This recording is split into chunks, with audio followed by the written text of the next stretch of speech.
We are pieces of consciousness, and we're making choices for an avatar. The avatar is a computed entity in a virtual reality. Okay. Now, the consciousness cannot expect that avatar to do anything that is outside of the rule set. A virtual reality is defined by a rule set. In our virtual reality, the rules in that rule set are what we call science. Keep watching to learn more. Book 4 in the new Thinking Aloud dialogue series is Charles T. Tart, 70 Years of Exploring Consciousness and Parapsychology, now available on Amazon. New Thinking Aloud is presented by the California Institute for Human Science, a fully accredited university offering distant learning graduate degrees that focus on mind, body, and spirit. The topics that we cover here. We are particularly excited to announce new degrees emphasizing parapsychology and the paranormal. Visit their website at cihs.edu. You can now download all 8 copies of the New Thinking Aloud magazine for free, or order beautiful printed copies. Go to newthinkingaloud.org.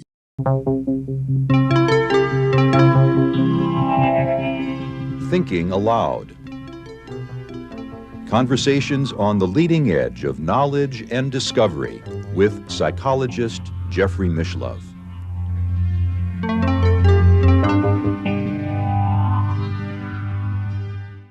Hello and welcome. I'm Jeffrey Mishlove. Today is another opportunity for me to be with Thomas Campbell, the author of My Big Toe. We did a live stream event on June 26th this year, 2025, and while we answered questions for an hour and a half during the live stream, and while we have done a subsequent interview answering even more questions for another more than 2 hours, there's still 6 pages of questions left to go through. And they were such good questions that Tom and I have agreed we're going to try and get through the entire list. So I'm going to put on my glasses and pick up where we left off in our previous conversation. And we will start with a question from a YouTube viewer named Alex Ivasic. I hope I'm pronouncing that correctly, who says, "What is the DMT reality within the framework of My Big Toe? Experiencers interact with vast hive minds of entities that appear to be anything from aliens to biblically accurate angels." DMT, like ayahuasca and other drugs, do indeed put you into an altered state of awareness that is, I call it a real state. It's not that you're off into an imaginary trip. You're on a real trip, and the things you see are real things. But we also have to understand that information is as real as it gets. Okay, so you're getting information. You have 3 sources that you can get the information from, and often you'll get it from all 3, but sometimes just one, and that's the larger conscious system, some other IUOC, or that's individuated unit of consciousness, or from yourself. So you are also a great creator of information. And when you get that information, you have to translate it into your own language. You have to translate it into something that makes sense for you so you can think about it. If it's unthinkable, then you just walk away with a feeling of not knowing really what went on. But if you turn it into something that you can, something more concrete that you can deal with, that you can understand, that's what most of us do. They'll take an experience that is rather outlandish, an experience that's not like any experience you'll have here, and then we interpret it in the best way we can.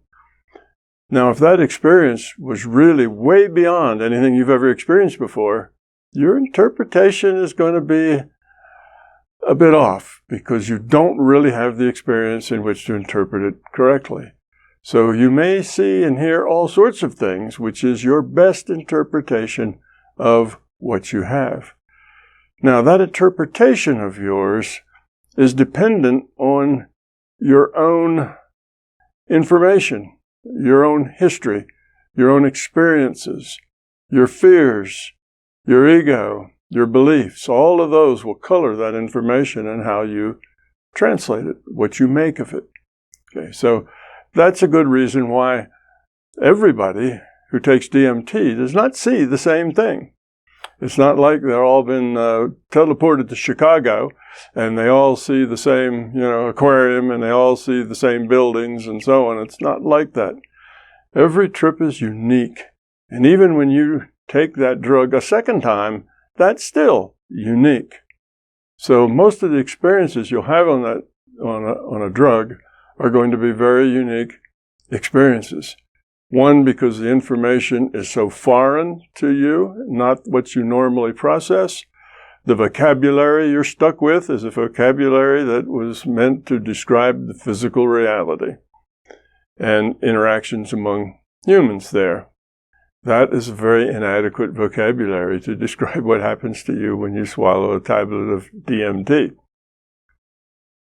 So that as a precursor to see that there's going to be a lot of variability here, and it's going to depend on your own beliefs and what you see. Now, many people see just lots of fantastic colors. They often will see patterns. Most of what you will see is metaphorical. It's not literal for the most part. It can be literal. There can be pieces of it that are literal, but mostly it's metaphorical.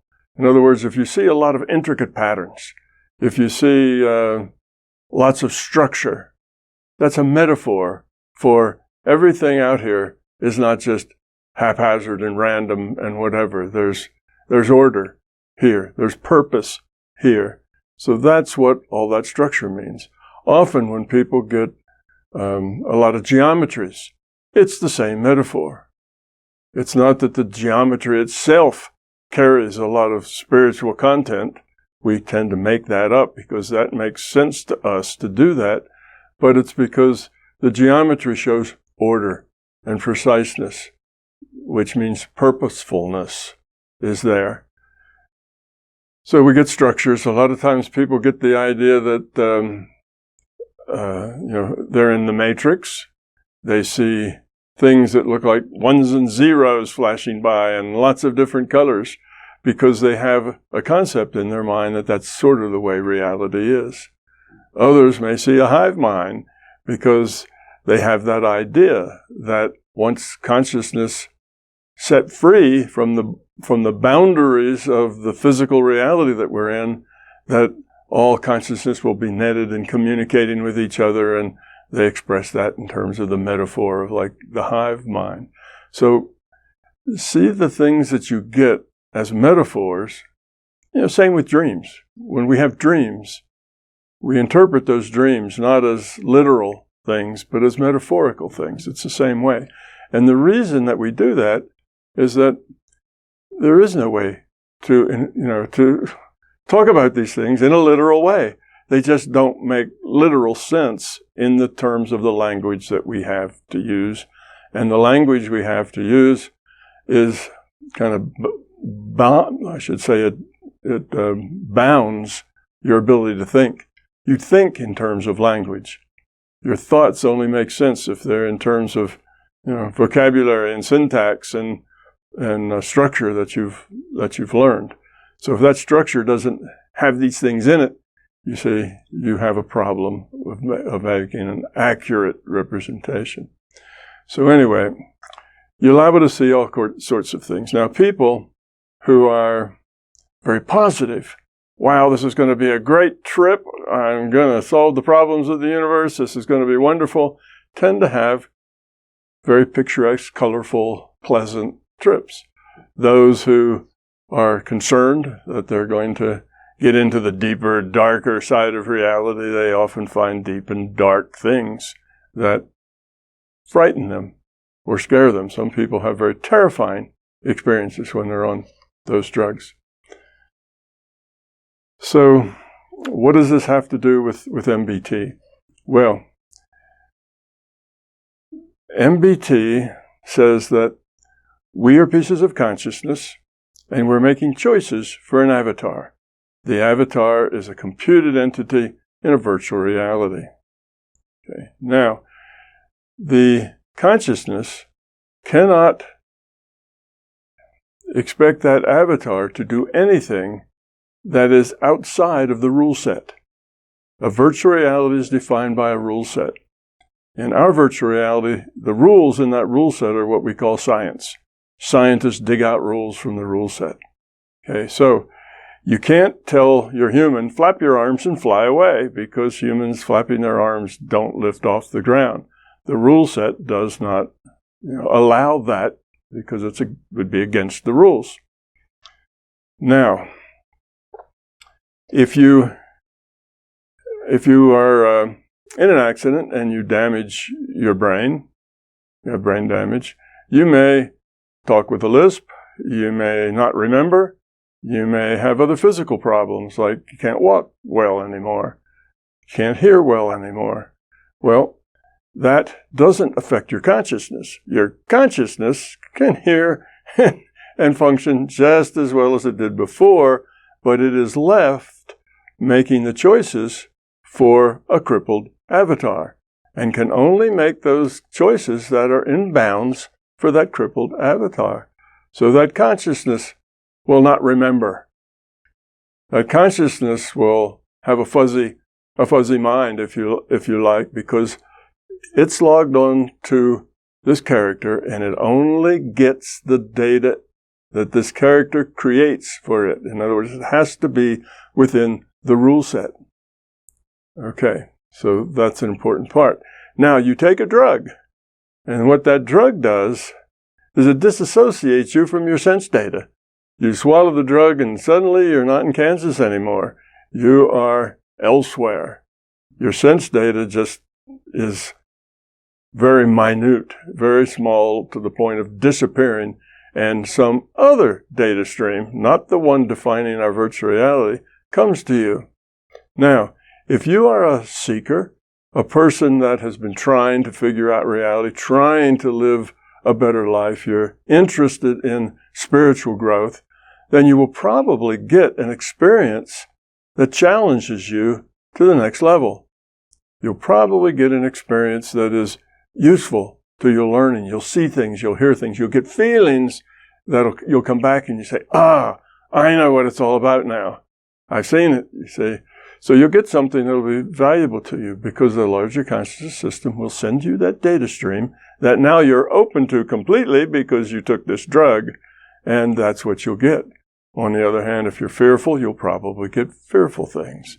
And if you are in between, you're just out for the ride, you'll probably get a lot of pretty colors and a lot of interesting things and metaphors that you don't know how to interpret, and you'll get a whole cacophony of things that basically entice you to take the next step, okay, to try to understand it. Now, that's the connection. What you've done is you've kind of erased that connection that you have with your sense data. So now you're elsewhere, just doing other things. And the data you get can be from the larger conscious system, another IUOC, or you make it up. Some of it you make up. Because you're fearful, you'll likely see fearful things. Because you're a seeker, you'll likely get information to help you in your search. That's because the larger conscious system will help you, because it wants to help you progress in your search. If your search is in the wrong direction, you may get some pushback. It may tell you, no, look over here, not over there. So it just depends on who you are, what kind of ego and fear and beliefs and experience you have, where your mind is. Are you just in it for a trip, for fun, to see what happens? Are you in it for spiritual growth? Are you frightened about what you'll see? So you bring to the table a lot of what determines what your experience is going to be. Now, I and my model do not take a very positive look upon using drugs. And we do that not from any political or reason that we see that it's bad. It's not that, but there isn't anything that you get with DMT or ayahuasca that you can't get without it. Everything you experience with those drugs is experienceable without those drugs. And what's much better if you don't use the drugs is that you're in control. You understand where you're going, what you're doing. You ask the questions. You're getting the answers to those questions. In other words, it's not like you're being blasted up in a rocket, and while you're flying through the sky, you go, wow, look at all that, and then you crash at the end. It's not that sort of thing. It's you've gone up there purposely.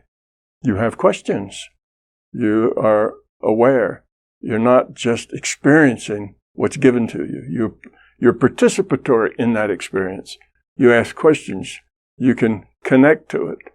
You can have other experiences. So it gives you a measure of interaction. I hate to say controls, not that you're controlling it, but you can help modify the experience to be more of what you want. And it doesn't have any of the side effects.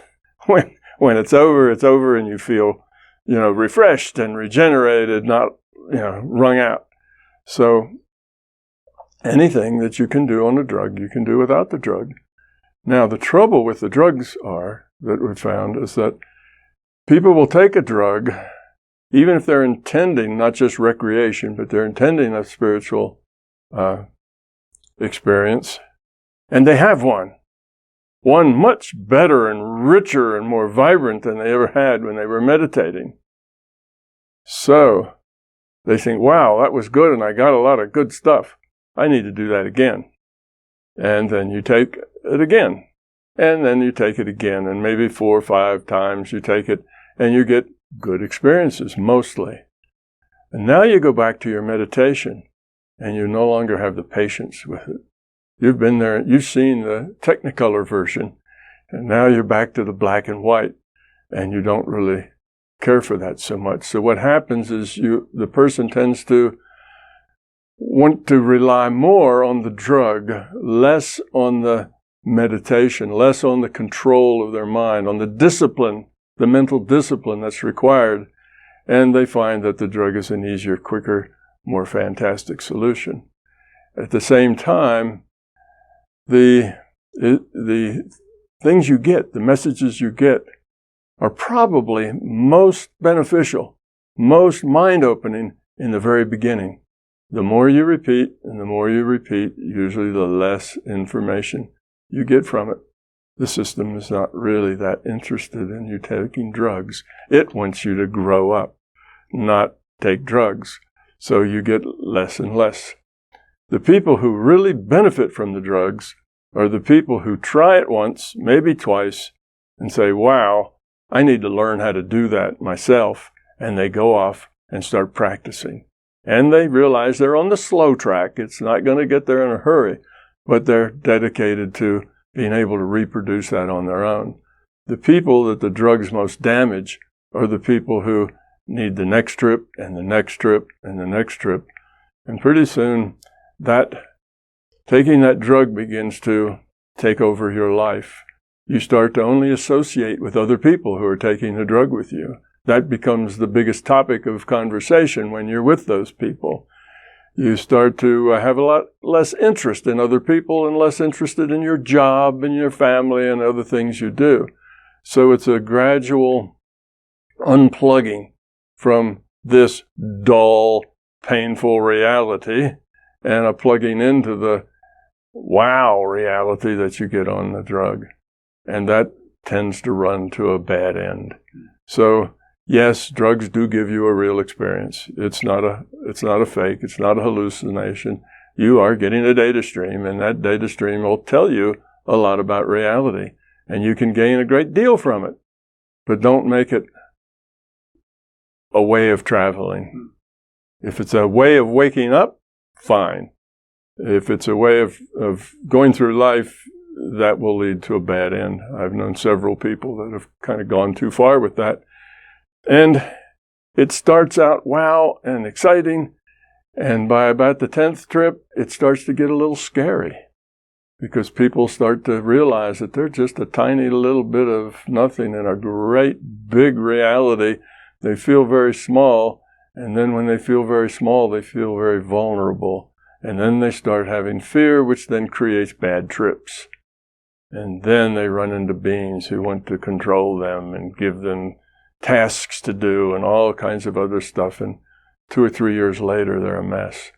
So I've seen that happen to too many people, that they've taken it too far. But I've also seen a lot of people that took it 1 or 2 times, woke up, and from then on, they had the energy and the go get it to learn on their own. And then that drug trip was a very positive thing. So it can be a positive thing. So the other downside is we don't really know a whole lot about it. It's not been studied a whole lot. We don't know the long-term effects. We don't know what that's going to do to somebody, 20 years later if they do it all the time. Now, if you're a shaman and you live in a jungle someplace, that's not a good, you look at them and say, well, they do fine with it 20 years. Well, they don't have the same stresses and the same culture and the same things to live with that you do. And that may be fine in their culture, but it may not work too well in your culture. So there's a downside there. So that's it. That's the thing that ties MBT to a drug experience, is the fact that the drug kind of erases your connection here, throws you into another reality, and then gives you a download. It gives you an experience, but you're not really in control of that experience. You're given an experience. And usually the first couple are very beneficial. People learn a lot of good stuff, but don't depend on that. It's much better if you go there on your own by yourself. Now, you mentioned that with regard to the data stream that we experience, there are 3 sources: either ourselves, another individuated unit of consciousness, or the larger consciousness system. Right. And when we talked about it in our previous interview, you also added that it's very hard to tell which is which. But then you said, but with experience, it becomes easier. That is all correct. That is true. And get a person who's very excited, and they're going to take a drug trip, and something wonderful is going to happen. This is a big, they're up for the experience. That third one, which is you create it yourself, is kind of energized. It has a lot of expectations, and it's heard other people talk about it, and it's thinking about those things that they heard about and all the possibilities, the wonder of it all. And with that kind of a pumped up, that part of you that is expressing itself, that you are the source of information, that's probably pumped up a little bit more than it would be if you were just sitting and meditating somewhere. Now, I don't have any problem in having a conversation with you in determining who's speaking at any given point in time. I know when I'm speaking. I know when you're speaking. Why is it so hard with the data stream to determine the source? Well, it's so hard because we're not looking at that person, right? We're just getting a data stream to our mind. We don't really generally get individual voices. We just get information. That's on the intuitive side. On the intellectual side, you may hear voices. I've often heard, whole paragraphs, books where you get a lot of, you can get information that way, but it's not typical. Mostly, you just get the information. That's the way the intuitive side works. The logical side works with letters, and letters go together to form words, and words form sentences and meaning. But that's on the intellectual side. On the intuitive side, you got a paragraph. You got another paragraph. And the information comes to you. You may see things. You may see colors. You may see pictures. You may, like in an out-of-body, have a trip, go places, fly, and see things. But that's just a data stream. And that data stream has the highest probability of either coming from yourself or from the larger consciousness system, because there's not that many people that really know how to send their data out to you that would be coherent, like the coherency that you have in one of these experiences. So that's the weak one of the three, the least likely. But the larger conscious system will use that experience to wake you up, to get you energized, to point you in the right direction. But if you continue to do it over and over again, it generally, the first ones are the best ones. It generally doesn't just keep building and building. And the system wants you to wake up and then go do it. Not wake up and then wake up and then wake up. It's like you're awake already, now get to work kind of a thing. But it's just information. So let's say you get information in an email, but it doesn't have who it's from. There's no tag on it that says, this is from Tom or this is from Susie. It's just email. It's just words coming. How do you know where it came from or who sent it? You don't. It's just information. You get it. No tag on it, no name on it, and it's in type, in whatever font you've chosen for your word processor. It's in that type. And okay, you know that Tom's style is sort of like this, and Susie's style is sort of like that. So you can kind of look at the styles and say, well, maybe this sounds more like a girl, this sounds more like a guy, and you can sort it out. But if you get those 100 times, you start to recognize it. You say, oh yeah, this is Susie. And you get the style, you get the text, the kind of the way they speak, their points of view, the things they're trying to do or not trying to do, and that kind of identifies them. And it's the same thing with the larger conscious system. It's just information. It has no name or tag or color associated with it. It's just data you get. Well, and it's occurred to me there might be another reason that it's so hard to tell the difference, and that is maybe because at some level, at a very deep level, there is no difference. That you and the larger consciousness system and other individuated units of consciousness are all part of the same matrix. Yeah, well, that's true. It's all part of the same thing. You have different components with different responsibilities, doing their own thing.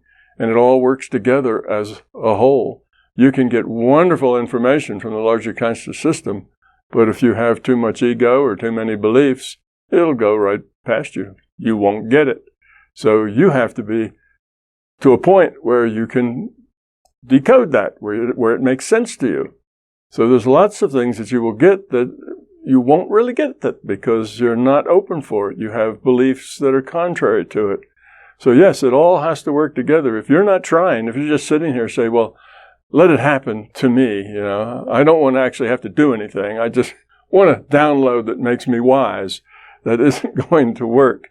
It doesn't work that way. You have to do your work and your part of it as well. And it's the same even with a drug, except your ability to do your part is almost reduced to zero because you're under the influence of a drug. You're not really cogent in the sense that you can take charge. You sort of like the difference between a dream where you realize you're a dream and then you wake up in a dream, a lucid dream.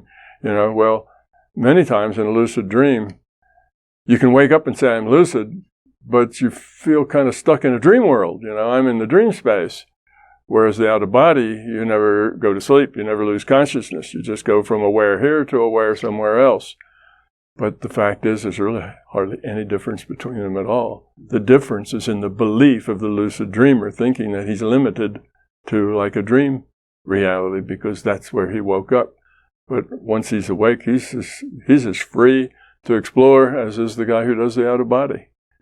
But mostly they have beliefs to the contrary. So now it seems like, well, I'd like to go out of body, but all I can do is lucid dreaming. Well, you're the problem there. Here is a question from a YouTube viewer whose YouTube name is FemtoIV, who says, Are there more than one larger consciousness systems in the same way there are a multitude of stars in the sky?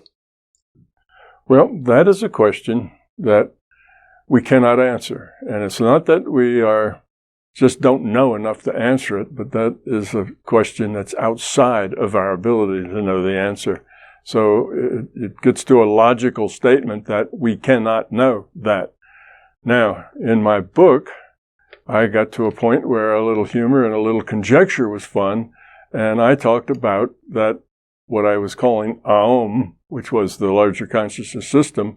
I posited an Aumosaurus, which was a thing made up of thousands of Aum cells, and that our Aum was just one cell in this Aumosaurus, and that was in humor and conjecture. Partly I wanted to let people know that, yes, you can make these conjectures, but it'll never be from a direct measurement. It'll never be from a direct experience. It always has to be some sort of conjecture, because we are in this system and we are consciousness. We can't, as consciousness, get outside of consciousness to see consciousness from the outside. If we could, maybe we'd see an Almosaurus, but it's just not, we're not capable to do that. And in the book, I have a little story about that. I say, imagine an intestinal bacteria, and what can that intestinal bacteria know about refrigerators and tractors and farmland? Nothing. It can't get outside of its realm to see any of that stuff. But, it gets the results. Food, comes from this big pipe up there, and it just drops out, it's manna from heaven, and then it does its job. It decomposes the food. That's what it does. But where that comes from, how it gets there, is beyond its ability to ever find out. And it's not just that the bacterium is too dumb to figure it out. It can't figure it out, even if it has an IQ of 200. It just won't be able to get outside to a point that it can see what the truth is. And we're the same way. But is that possible? Of course. Anything's possible. Do we have any idea of whether it's likely or probable? No, we don't have any idea at all. I would guess probably not, but I just say that with a guess. That itself is conjecture. I mean, philosophers want to unify things. They want a single principle that can account for the universe. And I think what you're saying in your model is that's what the larger consciousness system is. So it has to be just one. Yeah, it is. It's the source. It's the father, if you like, in religious technology or in religious lexicon. It's the source. We're made in its image. We're little pieces of that system. So it is everything for us. All existence has been derived from that system. And that system is simply consciousness, which is a information system. Consciousness is all about information. So that's kind of all you get to know. Other than that, you can derive all the logical, consequences of that and see how that system would have evolved, what it had to go through, what it had to learn, how it got to the way it is. You can logically go through all of that. Why it needed a virtual reality like ours, like our physical universe, how it made that virtual reality. There's lots of things you can logically deduce from the information that we have. But to go back the other way and say, well, where did that first cell of consciousness come from? We're consciousness. We don't know. I start with an assumption in my book that consciousness exists. Here's a question from Nate Sniffen, who says, Tom, do you think anyone is actually happy? How can you know for sure? Well, unless it's you can't know for sure, but you should know for sure about you. And yes, there are people who are actually happy, who are actually having fun. Even in a world that is dysfunctional as ours, you can still be happy and have fun. The only reason for being unhappy is because you have fear. You have ego, you have beliefs, and you're getting information that is out of consonance with those fears, beliefs, and your ego, and therefore that makes you unhappy.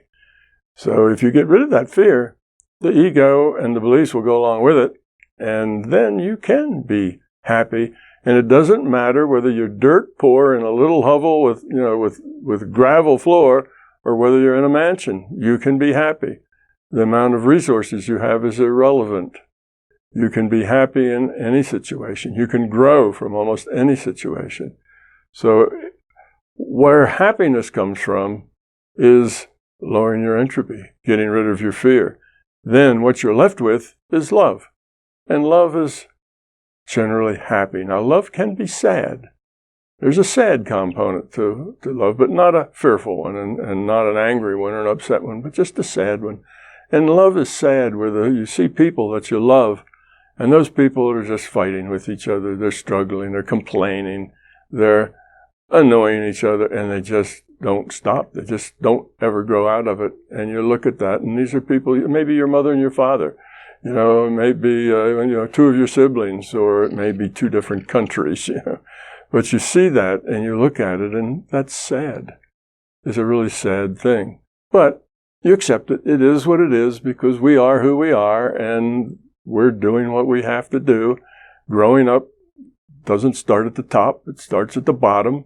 And consciousness that is at a low level of quality or a high level of entropy has a lot of fear, and has a lot of distress, and has a lot of struggle and anger and not happy.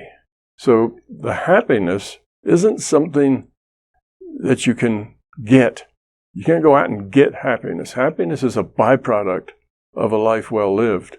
It's a byproduct of you being giving and caring and helpful and trying to be part of the solution. If you're doing that, doesn't matter what your economic status is, you'll be happy, because that kind of giving is what fulfills you. That's what makes you happy. I have a question from a viewer named Carolyn. I think this would be pronounced Lucesco or Lucesco, who says, how can we design communities that help people grow in consciousness together? Well, the number one thing that we have to do to build such communities is grow ourselves up. Because if we are high entropy beings and we are trying our best to act like low entropy beings, it probably won't work very well. It'll work to some degree, but there's always going to be problems and issues, and some people getting angry with other people, and there's always going to be suboptimal. But if we ourselves set the example of being grown up, of being beings of love, then the people around us will just, they'll be attracted to that, and we will help them grow up. When you're in an environment with people who are grown up, they tend to pull you up. When you're in an environment with people who are really not grown up, they tend to pull you down. So by being grown up yourself, that's the main and most important step in forming those kind of communities, because what you are inside, the ability to which you are not self-centered, will show. And the degree to which you are self-centered will also show. And if you are a being of love, people will like you, they'll respect you, they'll give you credibility, they'll come to you with all their problems because you won't judge them. And they can ask you anything, and they'll be open with you. And you give them suggestions, they'll take it and work with it. Whereas if you're self-centered, you're probably giving them a suggestion because that's the way you want it, not because that would be good for them. So they doubt you. They wonder what you're, what do you have in it? What's going on? What's in it for you? And the whole system then doesn't have trust. If people are low entropy, then there's a lot of trust going on. You trust people like that. They're always honest. They're always grateful. They're always positive. And if people are out for themselves, well, you're always looking for another motivation somewhere hidden in there. And the trust isn't so good. you think you probably know more than they do, and there they are, they're the boss, and you know a lot more than they do about how to do it, and that makes you irritated. And organizations are hard to keep together, particularly volunteer organizations. I have a volunteer organization of approximately 200 people. That's a lot of people. And yes, we have some people come, get disgruntled, and leave because it wasn't what they thought. But in general, if you let people do what they want to do, give them support in doing that, don't micromanage them and tell them what to do or how to do it. Give them ideas of what you want done, what you need to have accomplished, and then let them go do it in their own way. Oh, it might not be your way. You may have done it some other way, but that's okay. Let them do it in their own way, and then give them lots of praise for the ingenuity and the creativity that they have, gotten to where they are. And they will work doubly hard. They will work and work and work for you and never tire of it. And the thing you have to be careful of is that you don't abuse them. You tell them to go home. Go home to your spouse. You need to spend more time with your life because they will start to give you too much of their life to where it interferes with them. That's the big risk there. Not getting them to be productive. They'll be productive if you give them a chance to do what they want to do, to make their contribution the way they want to make it, and learn to work with that. Work whatever their contribution is into what you need. It may not be exactly what you need, but that's all right. It'll all come together in some way. But then you have people who enjoy working with each other, and they just love working for you because you treat them with respect, not as employees. You don't boss them. You enable them. Here is a fascinating question from Manaf Zarai, who asks, is it possible that the consciousness system suddenly changes the rule set, which from our perspective would look like extreme strangeness or the world going nuts? And if yes, for what purpose would it do so? Well, in general, the system would not want to do that because the continuity is important. Continuity is important because what we learn here is because of our interactions, mostly with other people. And you need kind of a consistent system to do that. If I make a choice and that choice affects you, and because you're affected, you make a different choice than you would have, and that affects somebody else, and so on. Everybody's making choices that's affecting everybody else, and these choices kind of ripple out through 2 or 3 levels before they settle out. So all that's going on, and in a world that is changing its rules, that isn't helpful. You need the feedback. You need the consequences of your action, and those consequences may take 20 years before you get the consequences, before you realize that what you're doing is suboptimal. It may take a long time.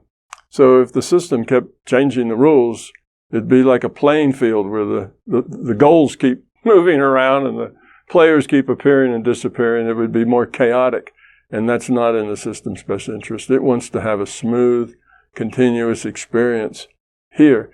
So I don't think that would happen. Now, there are some rules that aren't so much rules in the rule set, but rules that are more like company policy. And these company policy rules can be changed. And here's a good example of that. Back in the 1800s, back when theosophy was at its peak, and we had Madame Blavatsky, we had C.W. Ledbetter, we had a bunch of those people around. They were investigating the paranormal, and they were investigating spiritual things and writing books and so on. And at that time, people levitating was almost common. People would sit around a table and put their hands on a table, and the table would go up in the air, and things like that. So levitation was not that big a thing. And the scientists came in and they took pictures and they looked under the table and they sat at the table with everybody else, and sure enough, the table would float up into the air. And there were people who were said to have levitated in public. A lot of people saw them. There was one lady that they were photographing. And of course, photographing back in the 1800s wasn't like it is today, but they have these photographs, and some kind of thing called ectoplasm is oozing out of this lady and running across the floor and then doing something over there. So the ectoplasm was the way that the force did that thing at a distance. Well, they had all these experiences, and a lot of intelligent people, like the Royal Society, for Science, came and investigated, and for the most part, the investigations found no fraud. These strange things seem to be happening. Well, why don't we see any tables levitating anymore? Why don't we see ectoplasm oozing out in movies? We saw it then with reliable witnesses there. And you can't say, well, everybody was cheating and everybody was lying. That's not the case. They had reputable people there who weren't cheating and weren't lying. So a lot of things went on there that don't go on now. Why is that? Well, that time and that period was the kickoff of us learning and growing, seeing reality as something larger than just the physical. And the kickoff always has to happen with a lot of hula and excitement and so on. So those things were allowed. Those things happened. Those things were part of the data stream, if you will. Okay, that got things started, got a lot of attention. And that theosophy and other spiritual things, some of it is still very, very present in Brazil. Came out of that same era. So this was the kickoff. And then the next big thing, at least for us, was J.B. Rhine. His Rhine Institute started doing serious science with people being able to discern, is this a zero or a plus sign or a star or what? And he found some very talented people that could do it way above what you would expect a 50-50 guess. They were talented. Well, that kind of put it on a map of science. And then we had parapsychology started to pop up other places other than Duke. And now most major universities have parapsychology departments. No. No? No. It's still a ragtag. Well, in England, I understand that there may be as many as a dozen universities that offer courses and where you can actually get an advanced degree doing a parapsychology dissertation. In the United States, the program that we're launching at the California Institute for Human Science is one of the very rare programs available. Okay. All right. Well, I thought it was more prevalent than that. I know University of Virginia had a pretty strong.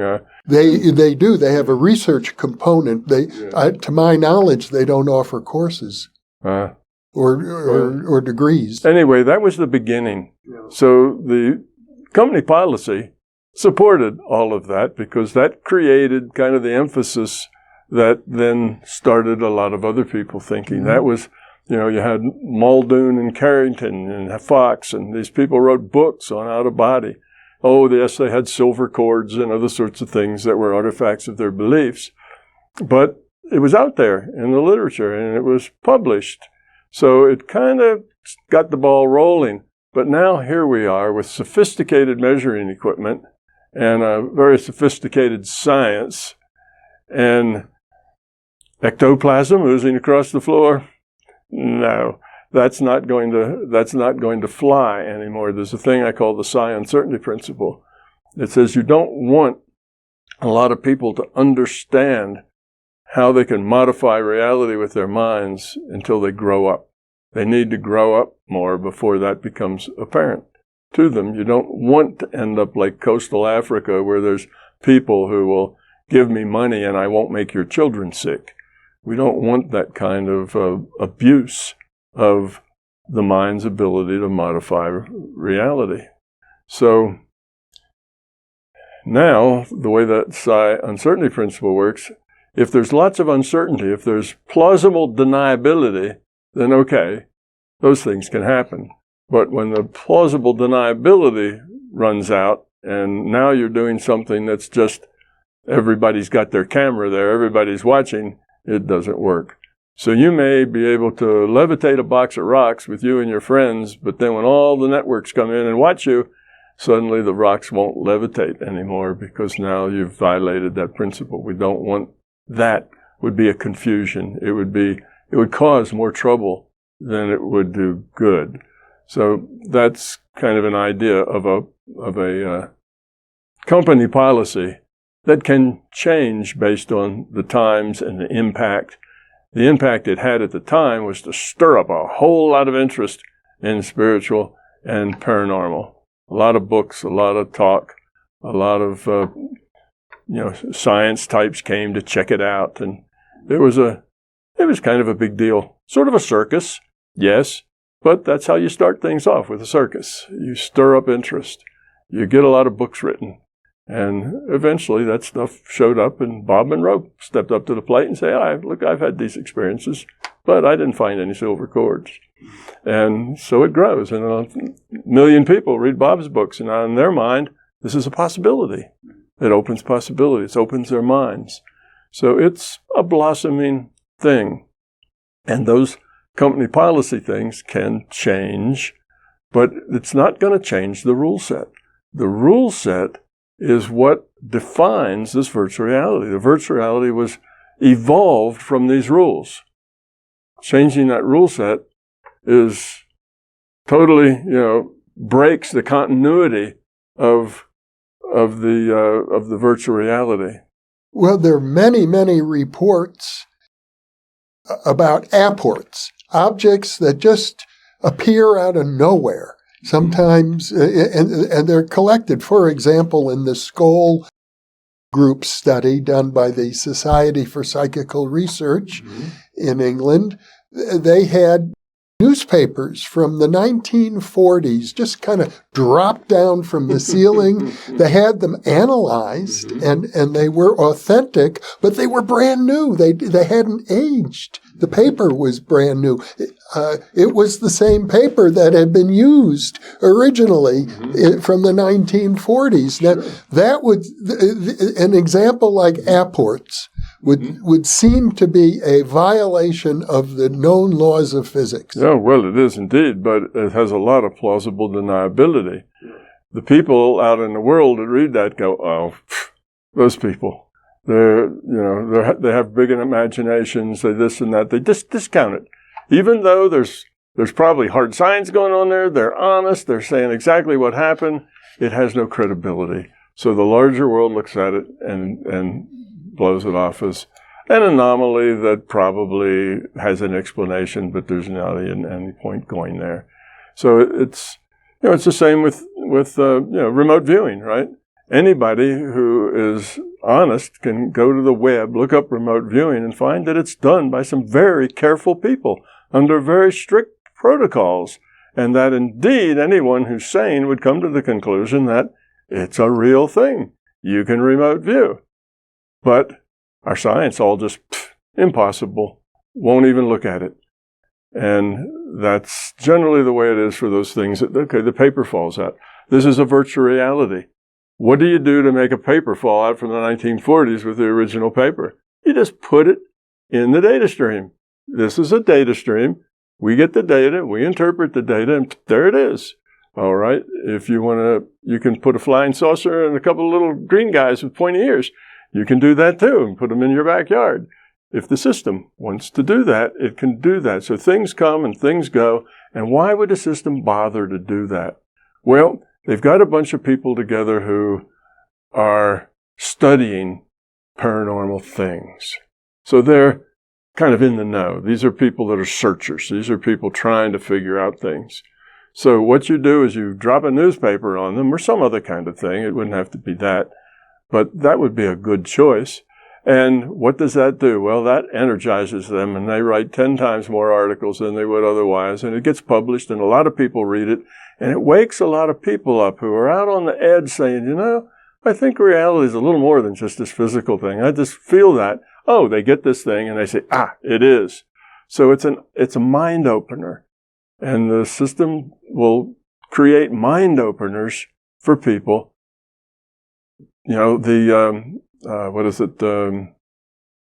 when you die, but then you're resuscitated. That's the near-death experience. It provides near-death experiences for people that are amazing. You know, they get to the same, they're given, I don't say they get to it, they're given the experience that a trained yogi would get and call samadhi. You know, they get to be one with a larger consciousness system, and they lose their identity, they're a part of everything, it's all love, and they don't want to come back because it's so wonderful there, and they just give them that experience. Why? Because they'll come back and they'll write a book, and then 100,000 people will have their mind cracked open a little bit. And if your mind's cracked open by a near-death experience, and cracked open a little more with a newspaper that drops out of the sky, and cracked out a little more with more things, then you get people to start seeing that reality is a lot more than just the physical. And that open-mindedness is going to allow us to take some big steps in a positive direction later on. First, you got to soften up the audience, right? You do the things that kind of will gain you credibility when it counts and says that you now have a science that says, this reality is consciousness-based. The physical reality is just an illusion. Well, if nobody's had an experience that verifies to them, then it'll just be tossed out. But if there's a couple of 100 million people who've had their mind cracked open, then all of a sudden they go, oh, great, that's the answer. You see, it makes a big difference that you have people that you've been, what do they call in entertainment, warming up the audience, right? Warming up the audience. So that happens a lot. I think crop circles are like that. It's the same sort of thing. It creates something that's impossible. We couldn't do it, even if, we just couldn't do it. It'd be out of the ability of us to do. So then it must be aliens. Well, actually, it's the larger consciousness system just trying to wake us up and show us that it's not as buttoned down physical material as everybody thinks. In other words, the larger consciousness system has control over the data stream. Exactly. Which would suggest to me it can do anything it pleases at any time. Yes, it could, but it won't, because the whole point of this system is that people learn from their experience. People have to grow up. It's not, it can't, if it just magically said, okay, everybody's grown up now. We're going to take all the new IUCs and let them start at the top, perfectly grown up. That doesn't help. It doesn't help you evolve. It's not the end state of the evolution that's the key. It's the process. It's the growing. It's the developing. It's the changing oneself to be a lower entropy being. That's where the traction is, not just proclaiming we're at the end now, goodbye, and pull down the end, the little thing that says the end. That's not the point. The point is you have to develop it. You have to grow it. You have to be it. And in order to do that, you have to give people free will and let them do whatever it is they do. And if they raise hell and do a lot of bad things, well, they'll have to live with that, and they'll have to outgrow it. We look at this world and all its dysfunction, and it is a perfect representation of the quality of consciousness in the human race. Here's a question from a viewer whose YouTube name is Black Pigeon Pilled. Who asks, when will humans get integrated with machines? I don't know that humans will ever get integrated, if you mean like a cyborg that's half machine and half human. We'll get some of that, because if you lose a leg, it certainly would be nice to have an artificial leg stuck back on, So yes, we will interact more with machines as the technology makes that possible. But I don't think we'll get integrated with them physically so much, except for, things like lost limbs and that sort of thing. But we will get integrated with them socially and intellectually and economically. We're going to get very integrated with them in those ways. And I don't know if we discussed this or not, but, one way to look at the AI, and many people say it, the AI threat, it's not a threat, it's a great opportunity. We could act very badly and turn it into a threat, but that's on us if we do that. Look at this idea.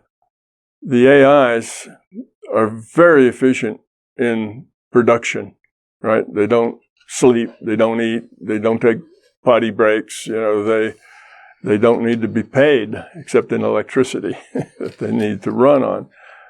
So they can do the production so much more efficiently than we can. That is, making stuff, the production, making consumer items.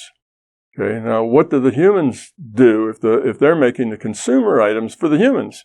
So the humans, one, have all the consumer items that they want because the AIs are 1,000 times more efficient than we are.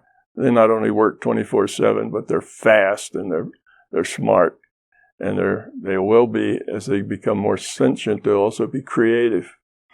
So what do we do? Well, what we do is grow up, hopefully. There's enough for everybody. Plenty of products for everyone to share in that bounty, and the AIs are happy to do it because it gives them something to do. The only thing that makes an AI unhappy is not having something to do. So it could be a lovely place where the humans, they still have to do things like become brain surgeons because they're still humans that'll need that kind of stuff. They need to be more into art, more into philanthropy, more into giving, more into, poetry, and just being happy, raising their children. Can you imagine that? Parents that stay home and raise their children? That would be new. We'd have a whole bunch of children coming out who were well-balanced and had really good attitudes instead of the process we have now. If parents actually were there to love them and raise them and connect with them, 24/7, they're there. That's their job, is to raise those. So what you're saying is if we use AI properly, it gives us the opportunity to become not more like a machine, but more human. Exactly. More human. We humans will do the things that humans do best. And a lot of that is creativity, art, deep thinking, a lot of things that we do. And we will have plenty of time to stay fit. We will have time to exercise. We will have plenty of time to create and make good food. But most of the production of the resources we need, like the plants and the farming and so on, could be done very well with robots, with AIs, and most of the production in factories and so on could be done with AI. So the humans become more human and do the things that humans do best. The AIs do what AIs do best, which is manipulate lots and lots of stuff that all has to be organized. They do that really well. So we could be very, very beneficial to a point that humans have this whole new perspective on what it's like to be alive. There'd be a basic. Nobody would go without shelter and without food. That's a basic. But if you want to contribute more than just being alive, then, you will maybe get more for that. Depends on your contribution that you make to the whole. But idea of a contribution will be different. Right now, a brain surgeon is thought to make a much bigger contribution to our society than a guy riding on the back of a truck doing garbage. I think I mentioned this the other day. But in this world, getting rid of the garbage would probably be just as important, if not more important, than brain surgery, because that's something that you'll bury yourself in garbage in a week or two if you don't have people doing that and doing it well. So the idea of what's important and what's not will change a whole lot. It'll be more equitable. Everybody will have everything they need. And education will probably be free. Nobody pays for an education. And there'll be a lot of emphasis on the arts, on child raising, and things that make people smile and be happy. There'd be lots of parks. There'd be lots of recreational areas. So, yes, we could live in a very wonderful symbiotic relationship with AI and robots, but we have to play our cards right. There's some early research that is just released, I think, in the last week or two. Studies of school children who were using AI to create their term papers. Mm-hmm. And the study showed that, first of all, the term papers written by AI, of course, with editing by the students, were mediocre. They didn't have really original thought. They just was a rehash of ideas that are already out there. But furthermore, they found that the more that the students did these term papers this way, their ability to think got worse and worse. They did less and less actual editing and revising of the material that the AI provided. They just sort of rubber stamped it and turned it in. And you saw the same thing when calculators came out. School children began to their mathematic abilities to simply add and subtract and multiply numbers decreased. Yeah, I'm sure that will happen. The transitions are never easy. Transitions take some time before you kind of figure out. You tend to do it wrong before you do it right when something brand new comes along. So the first thing you do is, what's in it for me? How can I get out of having to do work? And you look at it, well, that's a very self-centered approach. But I think we will grow up where we will find that yes, the kids can use these AIs, but they realize that the AI is very limited. It's a great going out and grabbing things and presenting them to you in nice text, but like you say, it's not original. It's not creative. Humans do that better than AIs. So, or at least for AIs that we have now, who knows about AIs in the future. But the students could use that to hone their skills on their creativity, on their digging for original things. They could get 4 or 5 different viewpoints if they put that AI to work from this viewpoint, from that viewpoint, from another viewpoint, and combine those come up with their own questions, do something original. With those tools, they could really do something that was original and creative. But right now, how do I use this tool to get out of work? That's our first approach to it. But using the AI as a tool makes us more productive, not less. I had a friend who runs an organization. Actually, he owns it. He's the CEO of an organization that makes video games, and he has a lot of artists. And he went to all his employees and he said, "You guys need to get AIs and you need to use them because that will, help you do more quicker." And some of the guys from the graphics department says, "Does that mean we're going to be out of jobs? That AI is going to do their job?" He said, "No.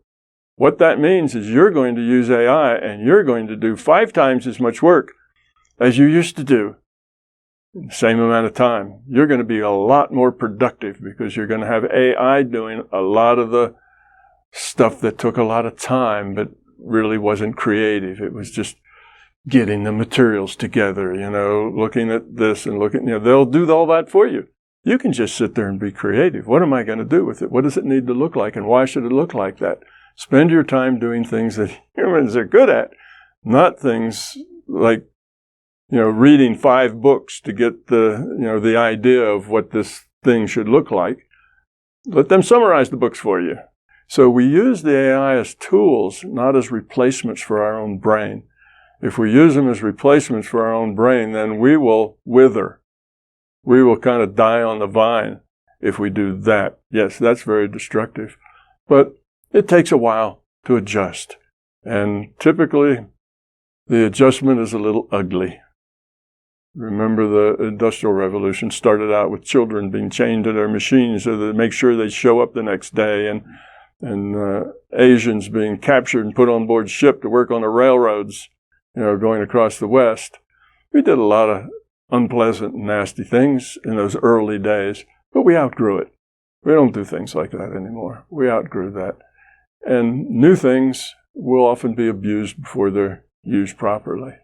It's just the way it is. It's just the way we humans are. We don't really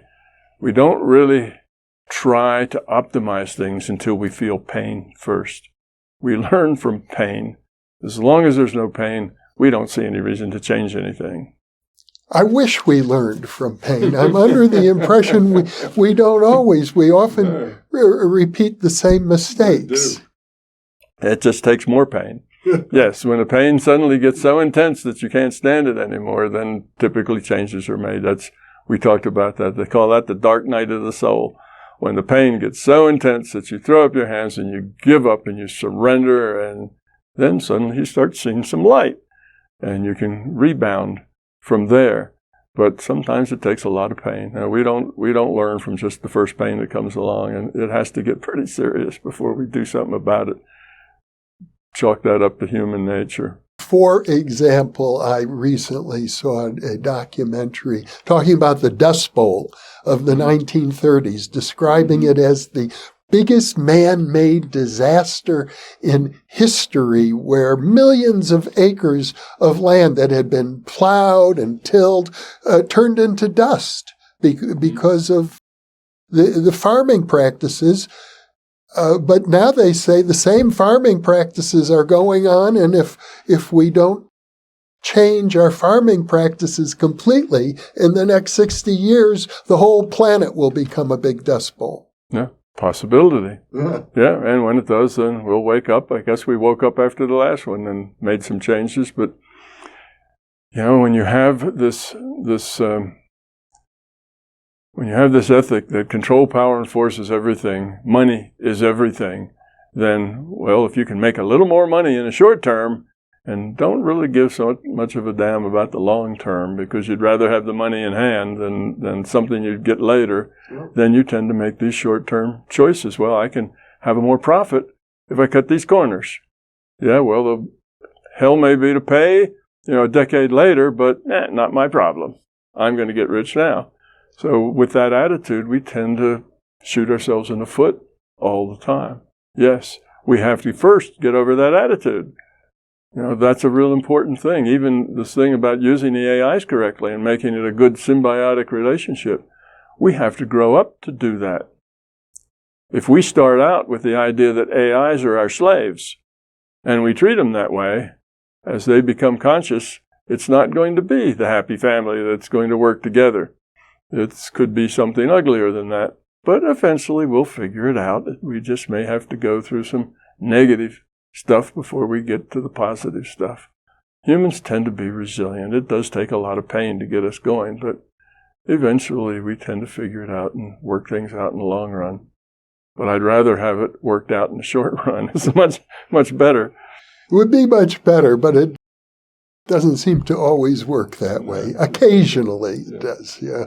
Here's a question from a viewer named Zhang Lynette, who asks, if we are consciousness playing avatar, are there humans with consciousness and without consciousness like the non-player characters in these multiplayer online games? Yeah, there are non-player characters, NPCs, but it's not that they're not conscious. It's just that they're not a free will awareness unit from an individuated unit of consciousness. They're being played mostly by the larger consciousness system.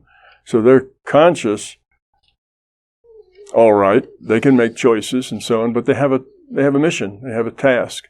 And that shows up occasionally in these stories where, Jimmy falls in the well and he's a mile from town and he can't get out. And a stranger comes by, throws him a rope, pulls him up, pats him on the rump and says, town's that way. And Jimmy goes back to town and he says, yeah, this guy pulled. Well, who was he? He says, I don't know, never seen him before. Neither did anybody else ever see him.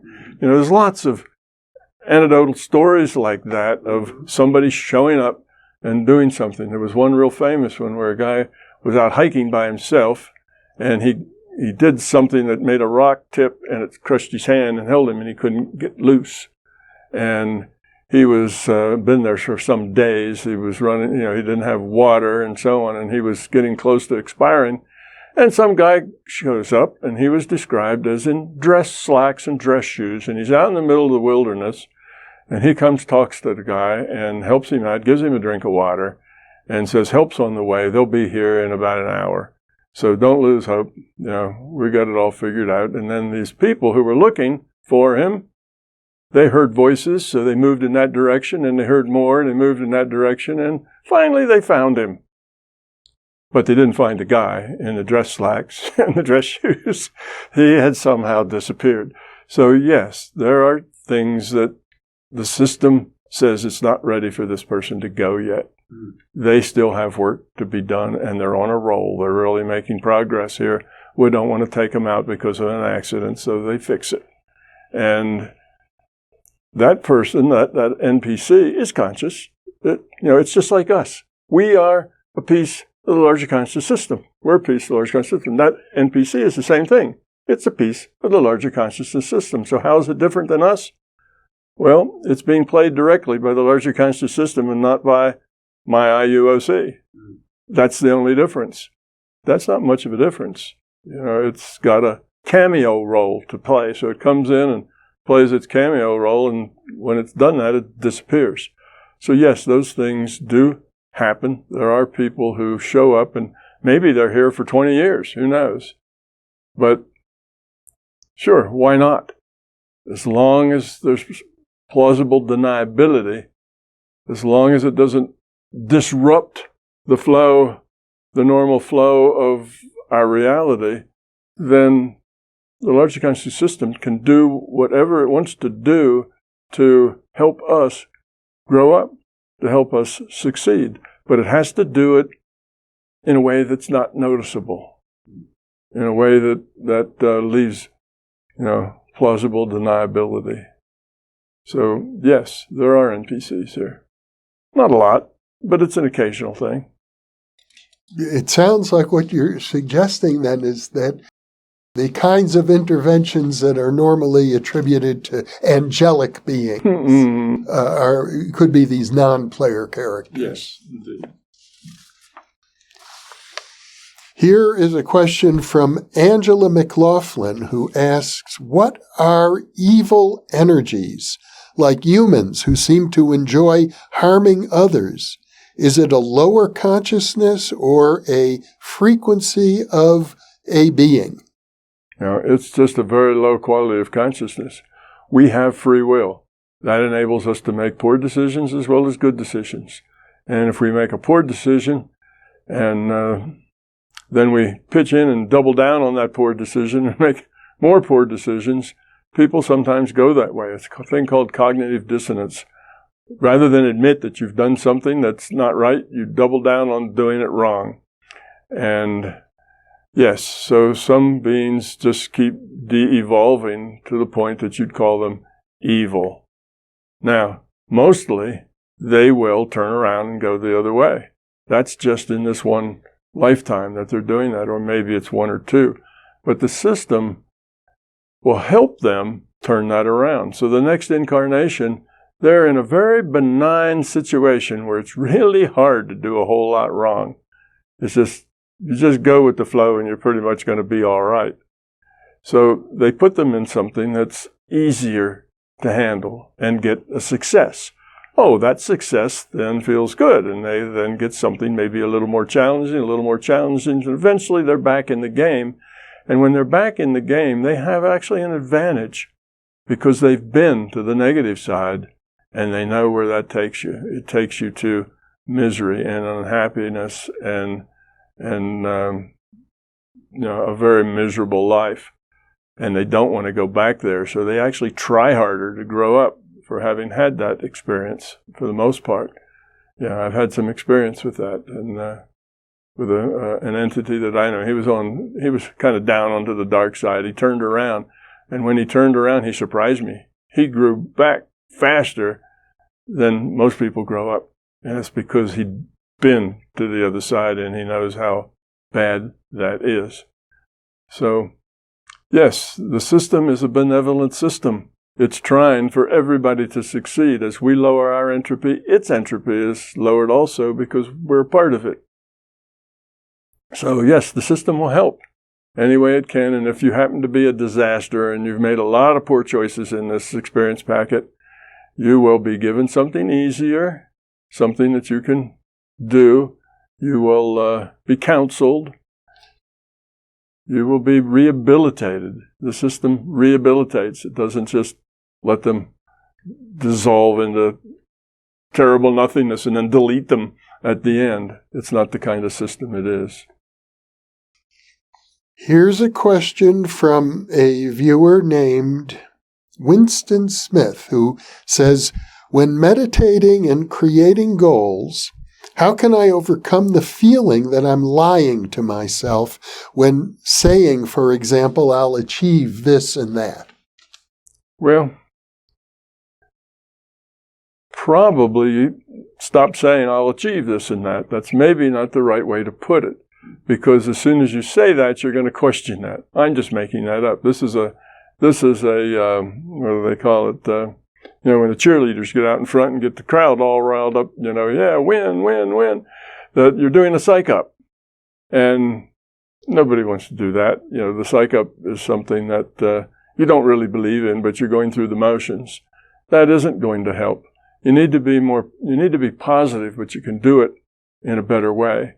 You can say that, not that I'm going to become a millionaire and drive a Mercedes-Benz. If you say something like, I'm going to try to be a better person and be more kind. I'm going to do things, I'm going to be more helpful to people. I'm not going to be so self-centered. You could say all those things, and then you could have a picture of what you would like to be when you grow up.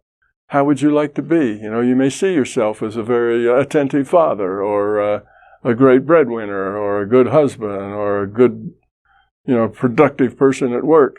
And see those kinds of things that you can grow into, and put your attention on that. But, this I want a new Mercedes-Benz sort of thing, and you're psyching yourself up for it. You are going to see yourself as just making it up, and it's not going to work. It's not going to be helpful. So make a goal that isn't pie in the sky. Make a goal that's something you can grow to, and then have an intention to grow to it and see the final product. See yourself happy, smiling. Life is good. See yourself without struggles, without any negativity. See yourself being helpful and caring. And that will change your life a whole lot more than trying to psych yourself up for, paste those things on your refrigerator. That's what, some of the old, multi-level marketing, you paste on your refrigerator, today I'm going to sell 50 units. And that was supposed to help you sell 50 units, but it really didn't work very much because everybody knew they were making it up. But just say, today I'm going to try my best to be really good at what I do. Now that's something that you can accomplish and see yourself doing what you think is your best. So that's a better way to do it. Otherwise, you really are just lying to yourself. The psych-up game is a very weak game to play. It may raise your probability of doing that a little bit, but it's not a strong player. Here is a question from a viewer, I think is an old friend of mine named Are You Serious? Who was a well-known editor and one of the founders of the Mondo 2000 magazine, as I recall, if this is the same Are You Serious? And his question is, what is a heartbeat? What is a heartbeat? All of the physical body is computed, okay? Now, it only computes what you measure. So it doesn't compute a brain, it doesn't compute your liver or your heart or your circulatory system or anything. But when you measure, it will compute whatever it is you measure. So if I cut open your skull, it will compute a brain. If I cut open the brain, it'll compute neurons and patterns of neurons according to the rule set. So we have a rule set from which we evolved. So all the tiny details are there because we evolved through all of this. Now, we evolved those brain cells. So it's familiar with the whole package, but it only will render what somebody is looking at. Otherwise, it's wasting its cycles rendering things that nobody sees. The virtual reality is just eye candy for somebody to see what's going on in the game. So, what is a heartbeat? Well, if you're not paying attention to your heartbeat, it's probably not rendered at all because you're not paying attention. If you do this, boom, boom. If you've got a stethoscope, you get a lub-dub, lub-dub, lub-dub. If you have your pulse, well, now it's a measurement. And as soon as you take that measurement, you'll get thump, thump. You can feel your chest move. You can hear it in the stethoscope. That's a measurement. You get rendered. The thump, thump, the lub-dub is all rendered to you. The feeling, the pulse, when the blood pulses through there, you feel that.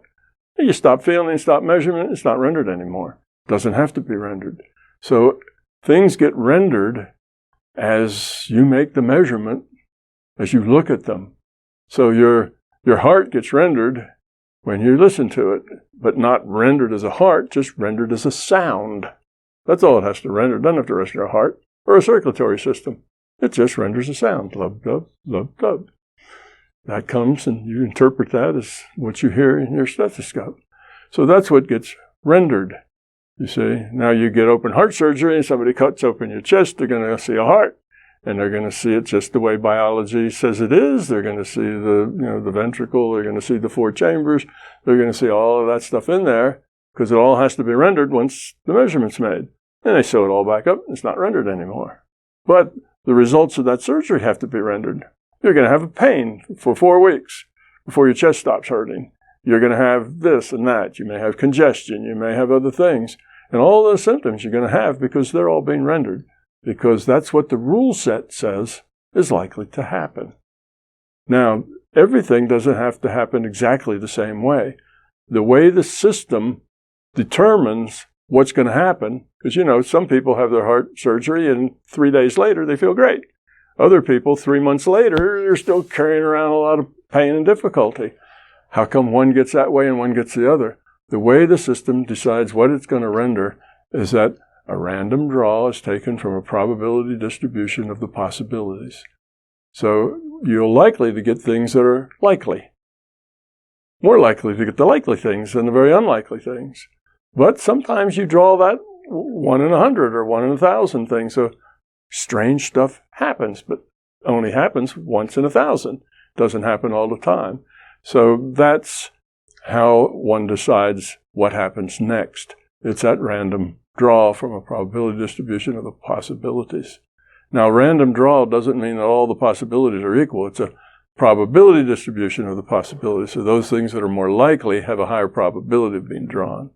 It's clear to me that if, in fact, we're living inside of a computer simulation, I have a friend who calls it a platonic computer, who we've interviewed, Simon Dwan. Maybe I'll be able to introduce you to him. I know Simon. Oh. Yeah, he and I were together doing a little talk with an event that the lady who is kind of the information behind the telepathy tapes, her name... You're talking about Diane. Diane, yeah. Diane Hennessy Powell. Yeah, we were at one of her... She had a little conference going on, and both he and I were invited there to talk, and I talked to him later. I said, I really love your model. It's really good. I like the way he put it together. I was impressed with that. And he liked my model because my model went into a whole lot more detail and went into spaces that his model didn't go to. So he thought mine was a lot more complete. His was elegant. His was very elegantly expressed. Mm-hmm. So you filled out many of the details, like the one we've just been discussing. But it's so counterintuitive. I mean, I don't believe I'm sitting in front of a computer simulation. I believe I'm sitting in front of a biological being. Yes, of course you believe that. You need to believe that. It needs to be entirely real in every way. If I reach out and slap your knee, you'll feel it. And I'll feel it too. That's the way good virtual realities are. The guy in the bar at the Sims, he goes up and he orders a beer and he's sitting down at the end and the guy fills up the beer and he pushes it down and it runs down and the guy catches it and then he has it. But if he doesn't catch it, it slides on down off, crashes on the floor. Spills beer all over the floor and shattered glass. Somebody has to come out and clean it up. So all of those things, that interactive sense, the gravity, the friction, all of that's modeled, and it's modeled based on our own rule set, so it looks real to us. That's the way things really work. Do you see any weaknesses in that metaphor? I mean, you're willing to carry it as far as it can go. It seems to me, I'm not so sure I'm prepared to accept it all the way and deny the biological reality of things. Well, the biological reality is real, but it's information. We evolved, and the whole universe evolved, and the big digital bang, and then we had our evolution, which followed. That's our evolution. We look back at our evolution, and that's it. And the rule set created us, so it created the amoebas and the bacteria and all the single cells and 2 cells and 1,000 cells and the jellyfish, and all of that evolved until we have our complex system of, 4 trillion cells all cooperating with each other. But all of that is science. That's all evolved according to our rule set. The system knows our rule set because that's what generated the whole evolution. So it's not like, how could it know those details? Well, it knows those details. It's run this whole system from beginning with the Big Bang all the way up to where we are here. It's all evolved. And it will then compute things that are in consonance with that rule set. So just like they do in The Sims, where the beer goes off the end of the table, crashes and breaks, it's not because in the Sims world there's gravity. There's large masses in the Sim world that attract that beer to the floor. No, it's just modeled that way. It's just computed as if. So it's computed as if you had a heart, as if you had a brain, as if you had a circulatory system. For the very purpose of keeping us in the dark about the information basis of reality? No, it doesn't really want to keep us in the dark. It wants to help us grow up. You can't educate people by starting with giving them a lecture from graduate school, particularly if they're in kindergarten. That doesn't work. They have to grow up from the bottom up. They have to learn. So first you have to learn to don't run with scissors. And then you learn don't grab Johnny's toy that he's playing with and jerk it away from him. You have to learn things, and as you mature, as you grow, as you lower your entropy, as you become love, then the understanding unfolds and you get it and you can see how all that comes together. But you have to grow up from the bottom. It's not trying to keep the truth from us. It's trying to let us make choices, and by those choices we get consequences, and by those consequences we grow up, and we have to do it. If the system does it for us, oh, I know, I'll just model all those people to be all grown up and be nice to each other. Nothing gets gained. There's no gain on that. It's back to where it started. So you have to let the people grow up. It's not hiding things from us. It's waiting until we can figure it out, because when we can figure it out, then we've grown enough to be able to deal with that information and understand it and use it. But if we use it to send me money or I'll make your grandchildren sick, if we use it that way, that's terrible. That's counterproductive. So we have to grow up some before we actually can understand it. That's part of the conditions here. You don't want everybody to understand it who's not grown up. It'll get misused. You designed a series of experiments, I think for the very purpose of testing this hypothesis. I think the way you put it is we're going to elicit nature's secrets from her in this experiment and demonstrate that reality actually is a simulation. And we've talked about it in our previous discussions. I think basically the bottom line is that the results were inconclusive. It wasn't just that. It's that they couldn't do the experiments, at least the one I wanted to start out with. It just didn't have the technology to perform the experiment. A lot of quantum physics experiments were 50 years, 100 years old in the inception of the experiment, but it takes 100 years before they can actually do the experiment. Well, this was a problem with this one. They couldn't do it. So we had to fall back on something else. And what happened was that the results, it was a quantum physics experiment that something similar to it had been done. We did something a little different, but it worked just the way that quantum physics would say it would work, and I agreed with that. It should work that way, but there was a difference, one small difference, and that is that in one place I predicted if you do this, you'll get an interference pattern. Actually, you'll get two interference patterns, because the way that particular setup was, it was using polarizers. When you use a polarizer, it'll take vectors going this way, but it'll take a vector this way and a vector that way. Both go through. So you get two results through, one out of phase with the other, that'll pass through the polarizer. So I said there's going to be two interference patterns. And they agreed, actually.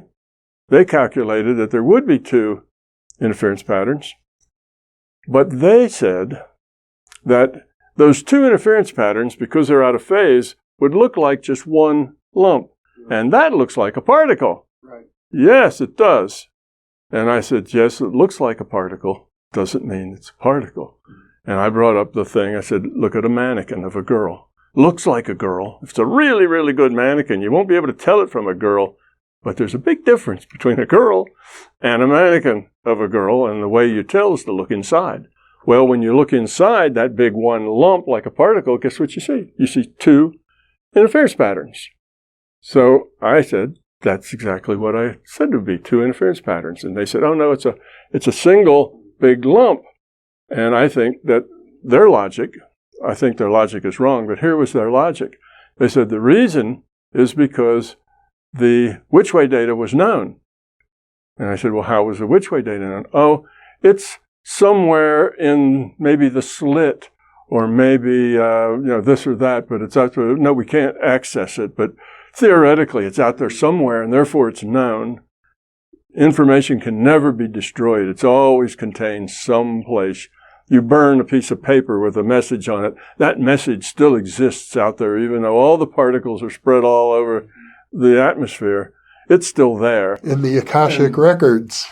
No, that's not the case. It's still there physically. It's still there physically. Okay. And I say, nonsense. Of course you can destroy information. If you can't get the information out of it, then it's the same as destroyed. It doesn't matter whether the little smoke particles are still part of the atmosphere or not. So anyway, that was a difference in us.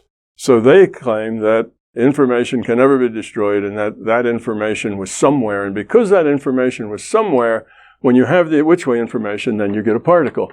So they said it's going to be a particle that's made of two interference patterns. And I say that's nonsense. There's two interference patterns, and if you look at that particle and look inside, that's the mannequin. It looks like a particle, lump, but it's not. It's two interference patterns, and that stuff about information can never be destroyed is bogus. That's not true. So that was how we came up. So that's an argument, okay? Science has lots of arguments. That's just a normal argument in science, but it wasn't the one I really wanted to do. I've got now several more, and best I can tell from the physicists that have looked at it, that it is doable. They will be able to do it. And they were actually more dramatic than this one. This was just the easiest one, and we wanted to start with to just see that we could do it. That was one of the things, get some bona fides by actually doing a good quantum mechanics experiment. They're not easy to do. So we did pull it off. We did it in two institutions and got the same answers. And that kind of qualified us as able to do quantum physics. So they have a couple of others to do, but they're more expensive. This was the simplest one, and it took 4 years. And it took a couple of $100,000. So I didn't have that much money. So we kind of have that on hold until we get some more money to do that. Meanwhile, CUSAC, the organization that was built, to deal with these experiments, has gone on to other things. And has a very ambitious plan now of things that it's doing. And anybody go to cusac.org is all you need to go to, and you'll find lots of things going on there. So we're doing stuff that is more immediate, not as expensive, but we're still going to do those experiments as our coffers grow because of this stuff we're doing that's more immediate. In other words, you believe that you can demonstrate using quantum physics that the simulation hypothesis, the way you have characterized it, is, shall I say, falsifiable. Yeah, of course it's falsifiable. It's even what I say, my model is falsifiable in the sense that you can live it and practice it, and you'll see the changes. It's very falsifiable. If it wasn't right and didn't have any validity, then you could practice it and you wouldn't notice anything. But I've had thousands of people that practice it, and it changes their lives. So in that sense, the soft side of it is very falsifiable. The hard side of it is going to be when I get these experiments funded and done, it may take another 4 or 5 years to do that. But when I do, that will produce evidence that this reality is a virtual reality and that the computer is consciousness. Both of those things, I think, will have a lot of evidence to back them up. Now, science doesn't run on proof. Science runs on evidence. And what I'll do is produce evidence, and there'll be somebody else on the other side that'll disagree with how the evidence is interpreted, of course. But the evidence will be pretty clear. Just like I think the evidence is pretty clear that there's two interference patterns underneath of that one thing that looks like a particle, but isn't. So yes, I'm still working on those, getting those experiments done. It's a matter of time and money that is slowing it all down. But yeah, there's some good experiments yet to be done, and I think they can be done. This one just, they weren't able to do it. It was going to show a very definite discrepancy between me and standard physics, and it would just be really clear. I wanted to do that one first, but couldn't do it. I have a question from a viewer whose YouTube name I think is Zapkif, who says, what about people being born in unimaginable situations, born in an incredibly violent place, being surrounded by misery and even dying young? What can be gained from such a life? There's a lot that can be gained from such a life. Now, we're very biased here, and we think that if you don't have a house in the suburbs and 2 cars, that you live a miserable existence. And not having enough to eat is a miserable existence. But people will incarnate to that, one, because they're in the beginning stages of their incarnations, and this is just experience. But look at the pictures that you've seen. You've seen, I don't know, back in the 1980s or 90s, there was starvation in Biafra, and they had these pictures of the relief truck would come in, and mothers who were very gaunt would come up, and they'd get a pot of grain or something like that, and you'd see the children, and the mother would sit down with the children and make some kind of mush with this grain, and the kids had big bellies. That's what you get when you're starving to death. You know, they have these big bloated bellies. But they were playing, and they were running around, and they were laughing, and they were playing with each other. They were jumping on their mom, and the mom was trying to feeding them most of the food, taking as little as she could for herself. And what do you see there? It's love. That's what you see there, a mother loving her kids that are playing in the dirt, laughing, giggling, picking up sticks, doing things that little kids do. They weren't sitting around saying, oh, I'm so miserable. That was their situation. They were growing in it. And I suspect that love that was shown to those children, by those children, with that family, probably made it a very successful incarnation. Okay, it was poor. They weren't going to live real long. It was a short experience, but when you're first going around, a short experience is good. Like, it's better to get your toe in the water first before you jump in all the way. So somebody would incarnate to that, because as unpleasant as it was, and we see it as absolutely horrible, they accepted the situation they were in.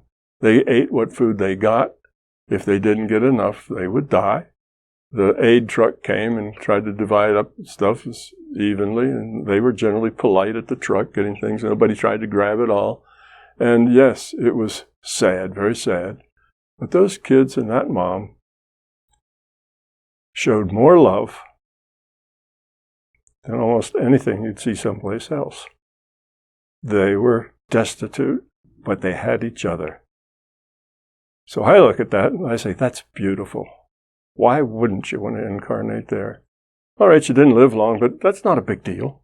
Just getting another packet. You know, maybe you'll be a millionaire's child the next time. You know, you get another packet. So you got one that was tough physically, but it was wonderful on the non-physical side. So that's why. You have to look at the whole thing.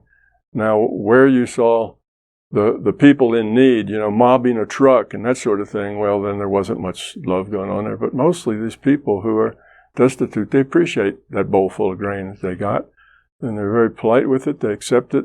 They know that they're starving and their children are starving, but there isn't anything they can do about it, and rather sit around feeling sorry for themselves and being miserable because they don't have, you know, a house in the suburbs and 2 cars in the garage. they accept that this is the way it is. They'll do the best they can, and meanwhile, they're going to love each other. The little kids are going to play until they just can't play anymore. They're going to giggle, they're going to laugh, just like any kids do. And they have a mother right there who loves them. So I don't see that as a really horrible thing. Now, if you're a Westerner and having a lot of stuff is what makes your life happy, well, that's not necessary to make your life happy. I've known people, some very good friends of mine. A guy was an automobile mechanic, and I took my car to him all the time. He was a shade tree mechanic, worked under the shade tree next to his house. And he was very poor. He had 2 children, and his house probably didn't have more than 500 square feet in it. But he was a lovely guy, and so was his wife, and so were her kids. The whole family was just beautiful. We'd go out there just to hang out with him.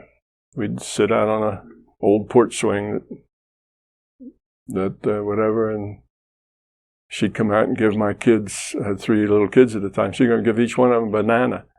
And I knew that those 3 bananas cost her dearly. But she was generous.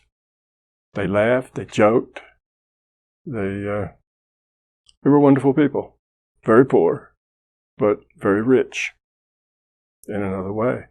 So material stuff that we think is very important to our life really isn't. You can be happy, you can be caring and loving and evolve a lot in that kind of a loving situation, even though you live in a house with dirt floors. That's not what it takes to evolve. What it takes is being able to deal with whatever you have given to you positively. So if what's given to you is a little shack with dirt floors, that's what's given to you, then deal with it positively. And people can do that. And yes, their lives are hard, but hard doesn't matter. They have the stuff that really matters, plenty of it. We have lots and lots of stuff, but we're really scarce on the stuff that really matters.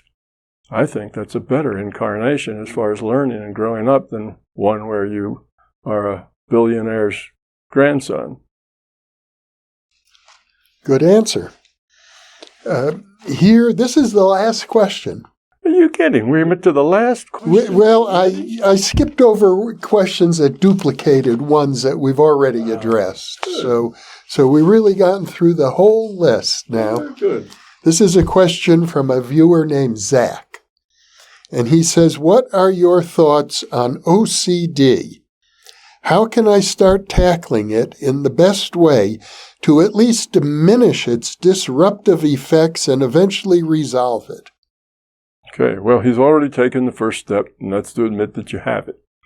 That's usually the biggest step to take, is that you admit that, yes, this is a problem of mine. I'm OCD. Obsessive compulsive disorder. Obsessive means you get things in your mind and you can't get them out. You're just kind of stuck in those thoughts, and those thoughts just run around and around and around in your head, and you can't let go of it. That's obsessive. Or you could get obsessive about stuff or things or attitudes. Obsessive can be over a lot of things. And compulsive means that you just have a need to do this. Even if it's not really a good thing to do. You're compulsed to take actions on things. Well, what you can do, once you're aware of it, one of the best things you can do is use your intent to outgrow it. Use your intent to overcome it. And the way you do that is that you just have a very strong positive attitude. I can get rid of this. I can deal with it. I can reduce it and reduce it and reduce it until it's gone. That's possible. Even if it takes me a year just to reduce it that tiny much, I'll do it. And the next year, I'll do it that much again. And what you'll find is the following year, you'll do it that much. It keeps getting easier. The hardest ones are in the beginning. And you don't lose, I've been working on this a year and I only got that much, I give up. No, that means in the next year, you'll get that much again, if not more. So you have to be willing to be positive with it on the long haul. And you need to catch yourself on it. When you start things running around on your mind that you're obsessing over, stop it. Use your intellect to butt in and say, no, I'm not going around with that again, and fill your mind with something else. Go read a book, go play a game of solitaire, do something else. Help you distract yourself from that. And soon those distractions, instead of being a major distraction that you need, the distraction you need will get smaller and smaller and smaller. So now you can distract it just by willing to distract it. So that intent over time will actually make it go away. But you have to be resolute. It may take time. And you catch yourself, you stop it. And you don't say, I don't want to act like that. It's not about acting. It's about being. Say, I don't want to be like that. And that over time, very slowly, will change it. Because your intention for it to change is enough to modify the probabilities enough that it will change. But it's not a fast process. It's a process that'll start just by little bits over even a fairly long time, but then a little bit more and a little bit more, and eventually it goes much faster. But that's the thing. What most people do is they give up. They say, well, I tried. That means for one whole week, they tried real hard to stop it cold. Well, that's probably not going to happen. But if you just reduce it by 3%, in a month, or even 1% in a month, that's progress. Build on that progress. Say, okay, I'm on the right track. I'm gaining on this thing rather than, I've been trying it for a month and I haven't cured myself yet. Don't expect a cure in a short period of time. Expect this is going to take time. It's ingrained. It's a part of the way your mind works. You're going to have to rewire your mind. You're going to rewire your brain. Now, the brain is a thing that's evolved, and you got a brain that was a certain thing based on the genetics you got from your parents and the genetics they got from their parents and so on. And so you got this brain now that is giving you this particular problem. That's the rule set. Okay, that's the statistics, the way it all came out. You ended up with this problem because of all the probabilities that it could have been. You happened to, when they drew that card out, you got the OCD card. Well, that's a good learning opportunity. So don't be upset with yourself. Something wrong with me, and it's getting in the way of my life, and then you feel bad about yourself. That just locks it in. Don't be, don't think that I don't see big progress yet, then this doesn't work. Take your time, just go slowly, and keep the pressure on your brain. The way a brain rewires itself is that you keep a constant pressure on it to do that.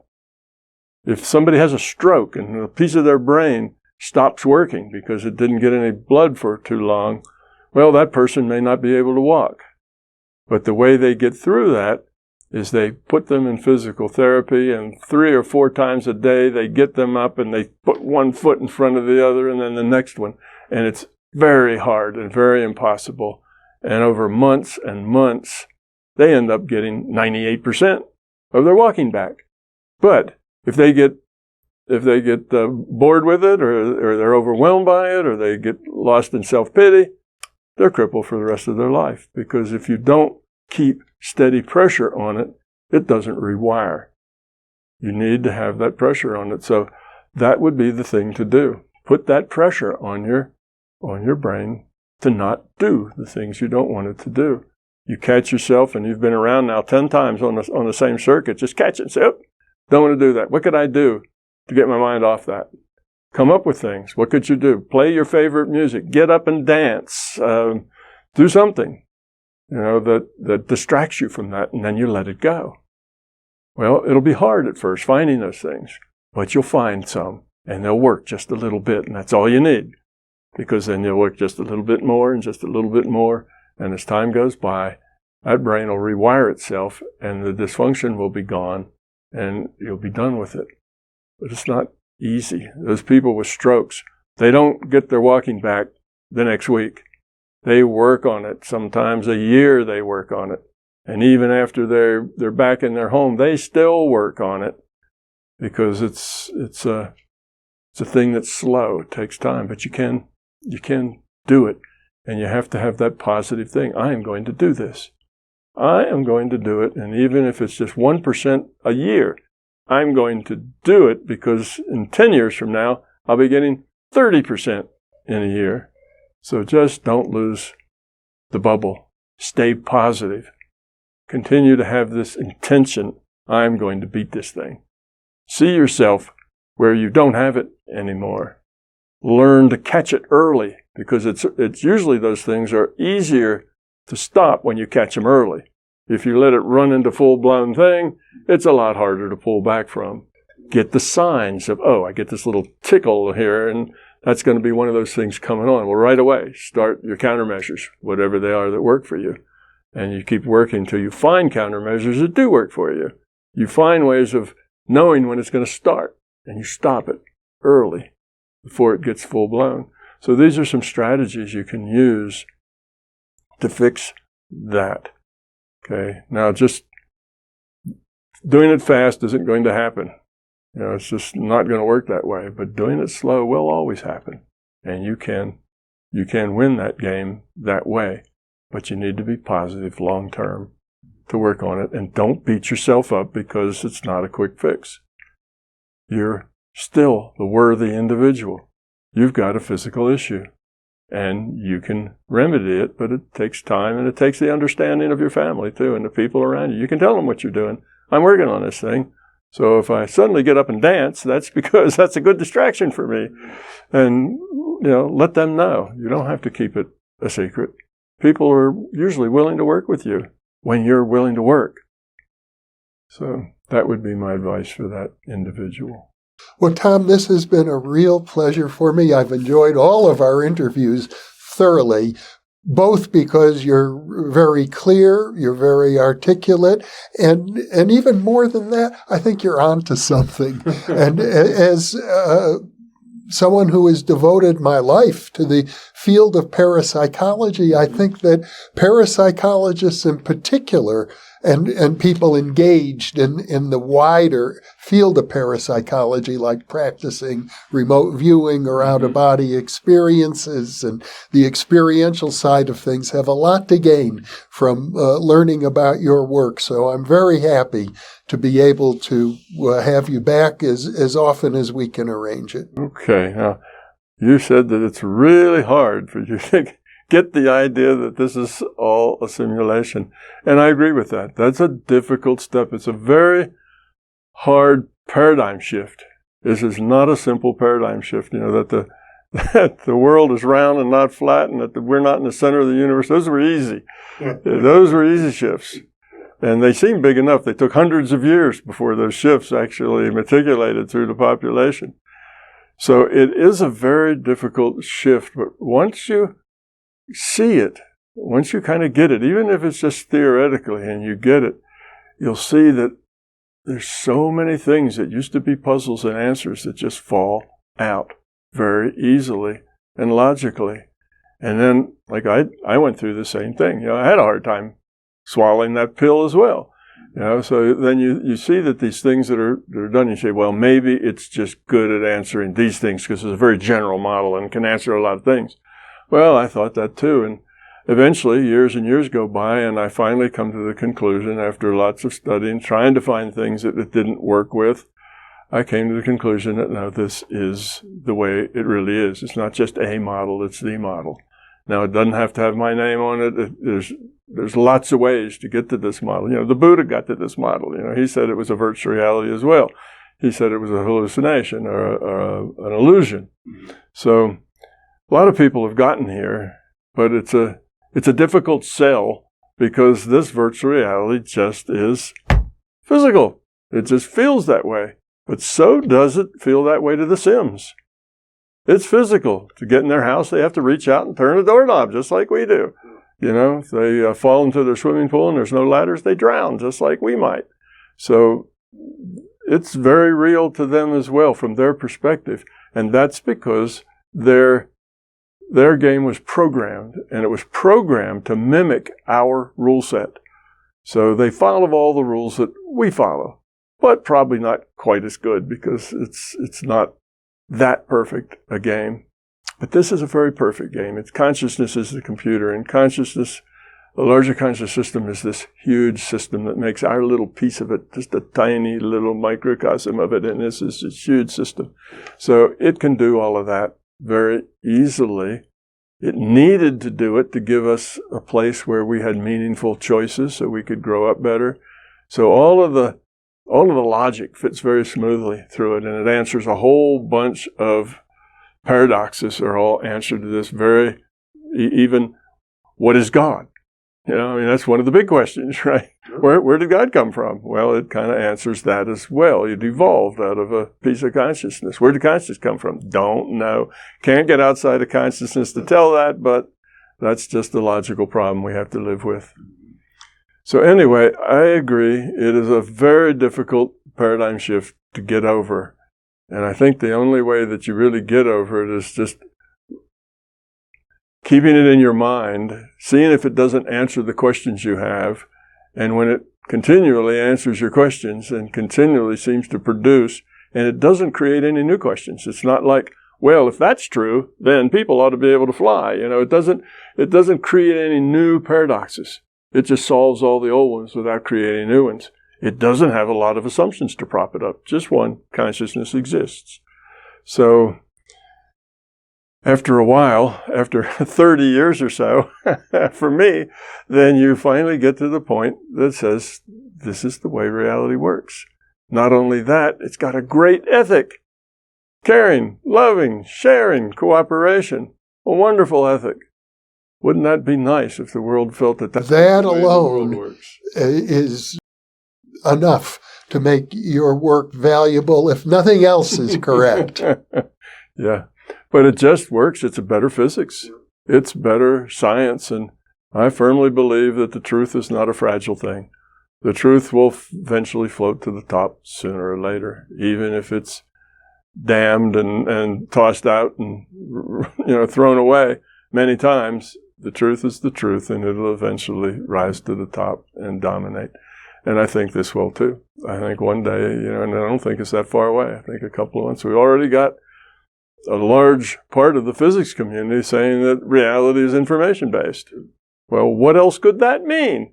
Reality is information-based. What other answer is there that might mean other than reality is computed? Well, as you point out, it can take hundreds of years for people to understand the implication of a finding like that. Yes, it does. But I don't think we have that much time now. We have to get a little kinder and gentler here in the near future. So I'm hoping that what will drive this train is not only the physicists will realize it is better science, but also that most everybody that's over 16 in the world realizes that the world is dysfunctional, that we are not doing very well, that whatever it is we're doing isn't working. Matter of fact, we see the dysfunction, we see greed, we see unpleasantness, we see grabby, we see, people taking advantage of other people. Marketing now has become not how do you show people how good our product is and compare it to others. It's how do you trick people into giving you their money. That's what marketing is, tricking people to get their money. So we've gotten to a point where the pain is starting to be felt and is more up close and present than it's been for a while. And most everyone in the world knows there's something wrong here. We're not doing it right. And if you offer them a way out that is doing it right, that leads to happiness and fulfillment and, feeling good about yourself, if you show them a way to that, I think they'll tend to stampede in that direction once it becomes known that that's what it is. And I think you just need a minority of the people doing it, and the rest will be brought into it. Well, I think that the advice that you gave Zach about overcoming OCD applies here. It takes constant pressure. It does. And persistence and patience. It does. It takes all of those things. And the good news is we will get there one day, because this is the positive direction of evolution. This is a world, this is a reality based on consciousness. Consciousness is evolving toward lower entropy. Evolution may be slow, but it's relentless. it just chugs on, even if it gets setbacks, even if we, all bomb ourselves. There was only a few people living underground. Eventually, we'll come back.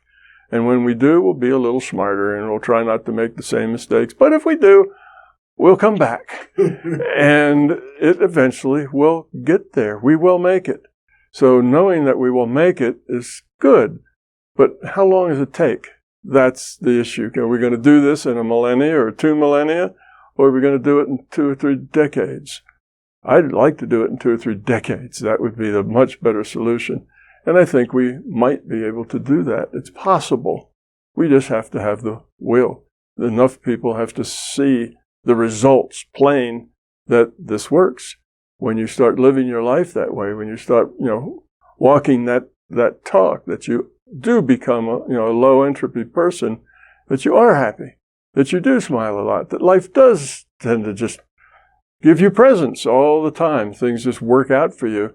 And you realize that the people who understand this live much happier lives, and you want to do it too, because you don't want to live in the dysfunction. So I think it's something that will snowball. So we have an opportunity. Now, we'll actually be able to actualize that opportunity? That's unknown, but I hope so. I'm going to try to do everything I can to help actualize it. Obviously you are, and I feel the same way. Well, thank you for being with me once again. And for those of you watching or listening, thank you for being with us, because you are the reason that we are here.